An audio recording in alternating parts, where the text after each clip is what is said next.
تو اس رات کو اللہ تعالیٰ نے مبارک بنایا، اور حدیث پاک میں آتا ہے کہ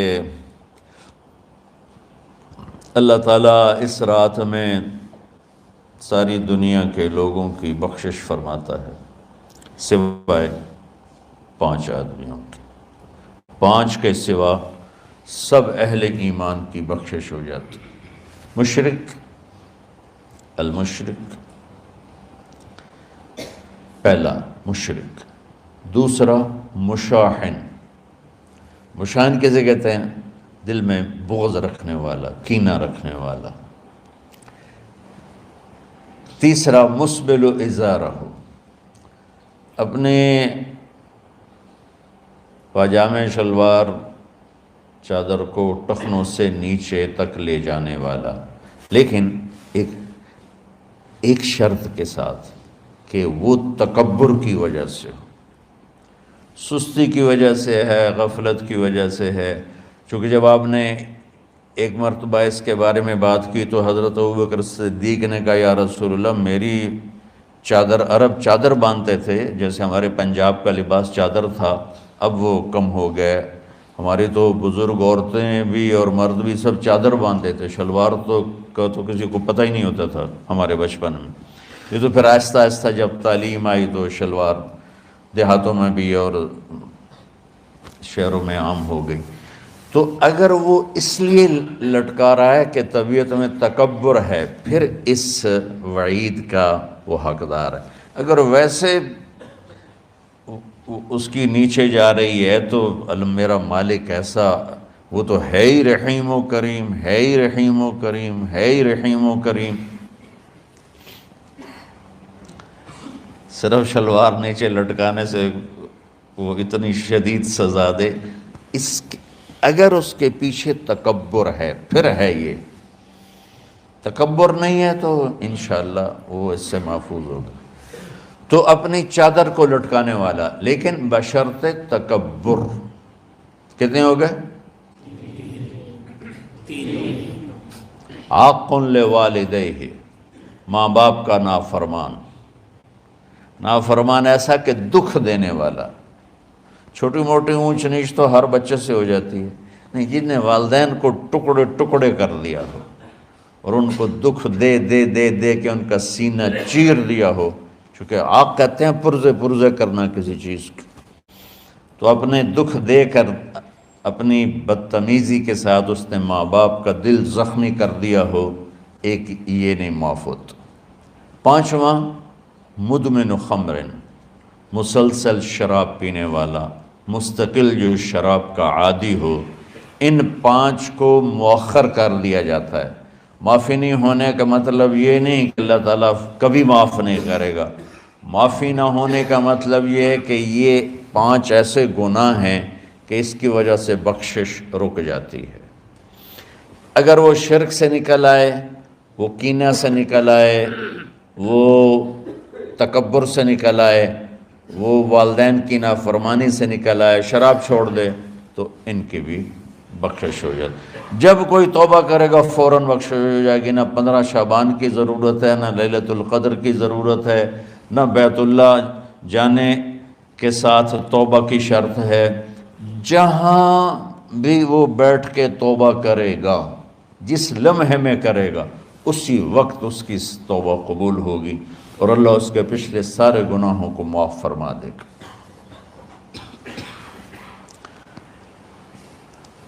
دن کا روزہ، رات کا قیام، زیادہ زیادہ قیام سے مراد نوافل ہیں، کوئی گھر میں پڑھ لے، کوئی مسجد میں پڑھ لے۔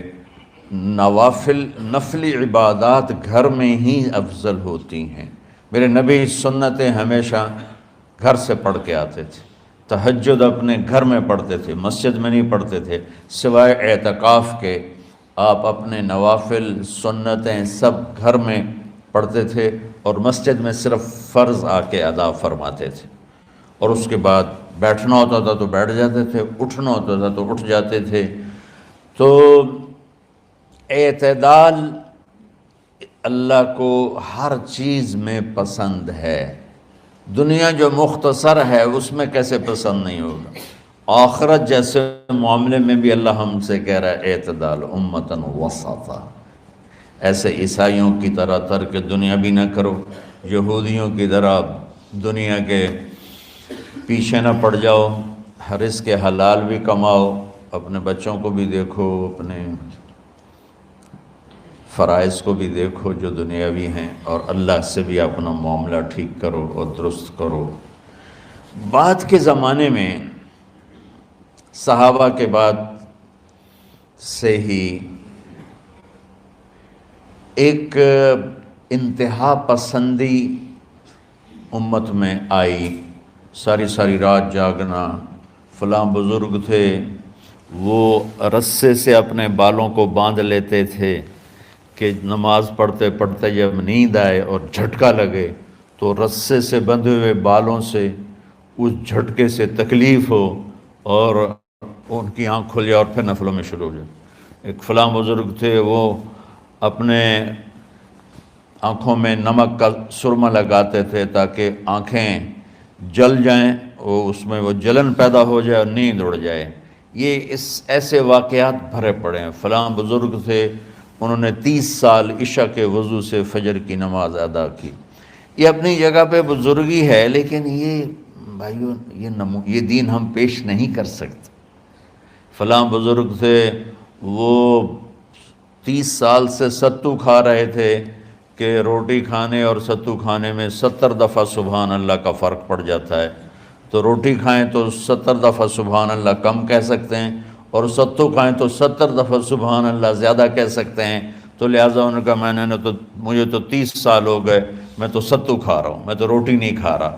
یہ دین نہیں ہے، یعنی یہ وہ دین نہیں جو ہم انسانیت کو پیش کر سکتے، یہ تو لوگوں کو دوڑانے والی بات ہے۔ اور ایک آدمی ایک بزرگ سے ملنے گیا تو وہ نوافل پڑھ رہے تھے،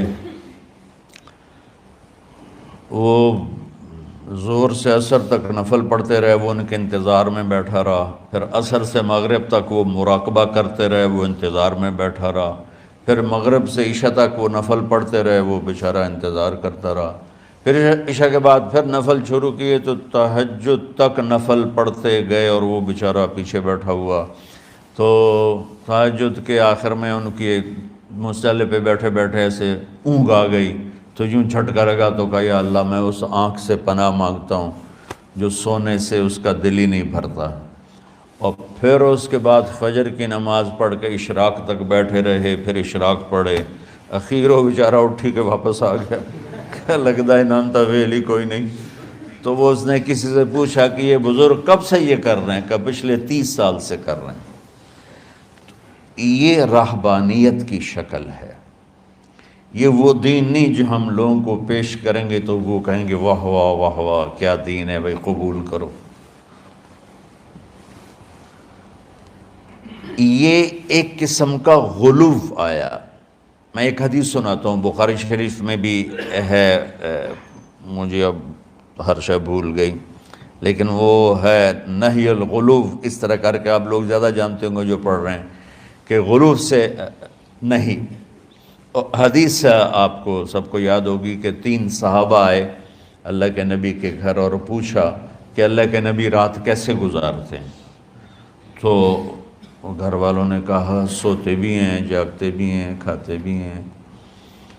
تو وہ تینوں آپس میں کہنے لگے وہ تو نبی ہیں، سوئیں بھی تو کوئی بات نہیں، اور شادی ہے کوئی بات نہیں، ہم تو نبی نہیں، ہمیں تو کچھ کرنا چاہیے۔ ایک نے کہا کہ میں ساری زندگی روزہ نہیں چھوڑوں گا، ایک نے کہا کہ میں ساری زندگی سوؤں گا نہیں، ایک نے کہا میں ساری زندگی شادی نہیں کروں گا۔ تو دیکھنے میں تو واہ واہ کیا بڑی بزرگی ہے بھائی، بڑے بزرگ ہیں۔ ہمارے نبی کو پتہ چلا، آپ نے تینوں کو بلا لیا، کہ تم مجھ سے زیادہ اللہ سے ڈرنے والے ہو، میں تم سے انا اتقاکم یا اخشاکم، الفاظ آپ لوگ کو زیادہ یاد ہوں گے لیکن مفہوم میں صحیح پیش کر رہا ہوں۔ آپ نے کہا میں تم سے زیادہ اللہ کو جانتا ہوں، تم سے زیادہ اللہ سے ڈرتا ہوں، میں سوتا بھی ہوں، میں کھاتا بھی ہوں، میں روزے بھی رکھتا ہوں، میں چھوڑ بھی دیتا ہوں۔ میری بیویاں بھی ہیں، میں اپنی بیویوں کے پاس بھی جاتا ہوں۔ تم دین میں غلو سے بچو، پہلے امتوں کو ہلاک کر دیا دین میں غلو۔ دنیا میں غلو یعنی انتہا پسندی، ایکسٹریمسٹ ہونا، دنیا ہو یا دین ہو، دونوں میں اعتدال بچو اللہ تعالیٰ کو پسند ہے۔ تو شعبان کے حوالے سے ایک علماء کا طبقہ اتنا رد میں گیا کہ ایسی نفی کر دی کہ جیسے ہے ہی کچھ نہیں، یہ بھی غلط ہے۔ ایک طبقہ وہ ہے جو پتہ نہیں کیا کچھ کرتا ہے شب برات کے نام پر، وہ بھی غلط۔ ساری حدیثوں کو ملا کر روزہ اور رات کا قیام، کہ رات کو اٹھ کے کچھ اللہ کو یاد کر لو۔ اب اس آیت میں بعض مفسرین سے غالباً بھول ہوئی، حامیم والکتاب المبین انا انزلناہ فی لیلۃ مبارکۃ انا کنا منذرین فیہا یفرق کل امر حکیم امرا من عندنا انا کنا مرسلین۔ یہ لیلۃ القدر ہے، انا انزلناہ فی لیلۃ مبارکۃ، یہاں دوسرا لیلہ مبارک رات میں ہم نے قرآن کو اتارا۔ دوسری آیت کو جوڑو، انا انزلناہ فی لیلۃ القدر، ہم نے قرآن کو لیلۃ القدر میں اتارا۔ تو وہ آیت اس آیت کا ترجمہ کر رہی کہ لیلۃ مبارک سے مراد لیلۃ القدر ہے، 15 شعبان نہیں۔ لیکن بعض مفسرین جو بڑے لوگ ہیں، لہذا ہم سب کا ادب احترام کرتے ہیں، لیکن رائے کا اختلاف وہیں بڑے علماء میں ہی ہے، تو اسی کو میں آپ کے سامنے نقل کر رہا ہوں، کوئی اپنی رائے نہیں دے رہا ہوں۔ تو ان سے یہ صاف ہو گیا کہ انہوں نے اس کو 15 شعبان بنا دیا۔ یہ 15 شعبان کی رات نہیں ہے، یہ لیلۃ القدر ہے، کہ جس میں وہ پورے سال کے احکام اعلان کر دیے جاتے ہیں، وہ شب قدر ہے۔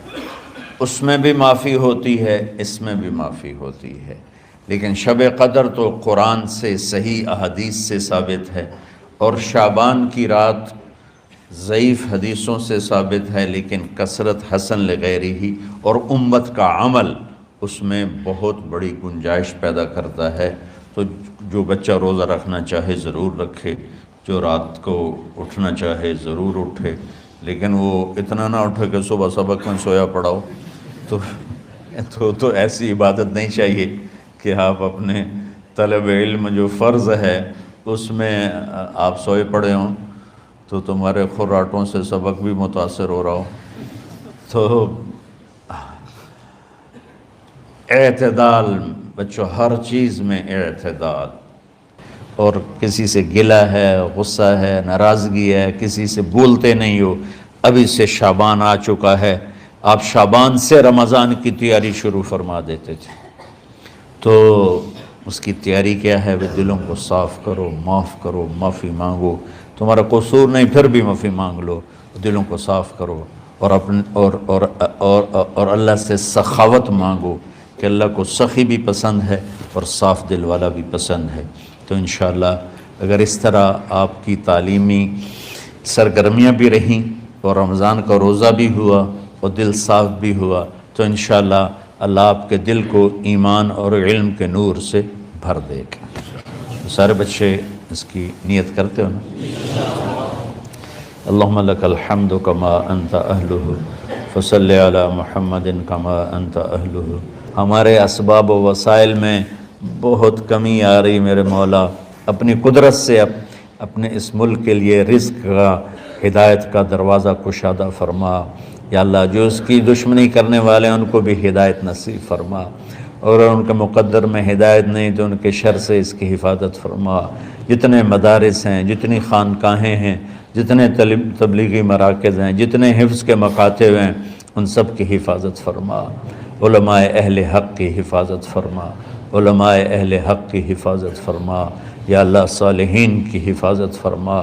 یا اللہ، احفظنا من بین ایدینا ومن خلفنا وعن ایماننا وعن شمائلنا ومن فوقنا ونعوذ بعظمتك من أن نغتال من تحتنا اللهم إنا نعوذ بك من الاغتيال اللهم إنا نعوذ بك من أن نغتال من تحتنا اللهم احفظنا من كل بلاء اللهم احفظنا من كل شر ومن كل بلاء وعافنا من كل شر ومن كل بلاء یا اللہ تو پوری امت پہ کرم فرما رحم فرما یا اللہ پوری امت کا کہ خون کی عزت کی جان کی مال کی بچوں کی بچیوں کی عزتوں کی حفاظت فرما پوری دنیا کے کفر کو ہدایت دے دے پوری دنیا کے غیر مسلموں کو ایمان دے دے امریکہ والوں کو ہدایت دے دے افریقہ والوں کو ہدایت دے دے یورپ والوں کو ہدایت دے دے ایشیا والوں کو ہدایت دے دے آسٹریلیا والوں کو ہدایت دے دے جو تجھے نہیں پہچانتے انہیں اپنی پہچان کرا دے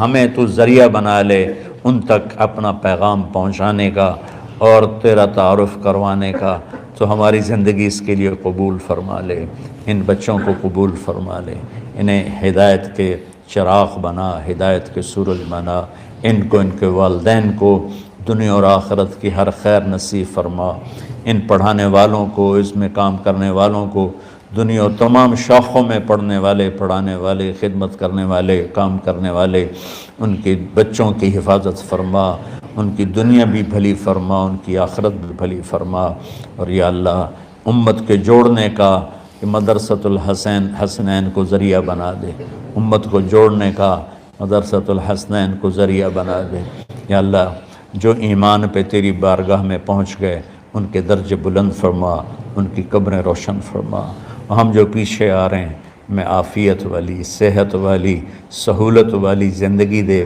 اور ایمان والی موت عطا فرما یا اللہ امراض والی موت سے بچا ہسپتالوں والی موت سے بچا اغتیال والی موت سے بچا عافیت سلامتی والی ایمان کے ساتھ اپنی رضا کے ساتھ ہماری واپسی یا اللہ مقدر فرما یا اللہ جو بیمار ہیں جو بچے بیمار ہیں جو اساتذہ بیمار ہیں یا اللہ میں بھی تیرا حقیر فقیر بندہ بیماری میں چل رہا ہوں ہم سب کو صحت شفا کامل نصیب فرما صحت شفا کامل نصیب فرما یا اللہ صحت شفا کامل نصیب فرما یہ جو نکاح ہوا ہے ان میں بھی یا اللہ جان بین میں برکت نصیب فرما اور محبت نصیب فرما یا اللہ ہم سب سے راضی ہو جا توفنا مسلمین والحقنا بالصالحین غیر خزایا ولا مفتونین انک علی کل شیء قدیر ربنا آتنا فی الدنیا حسنہ وفی الآخرۃ حسنہ وقنا عذاب النار وصلی اللہ تعالی النبی الکریم آمین برحمتک یا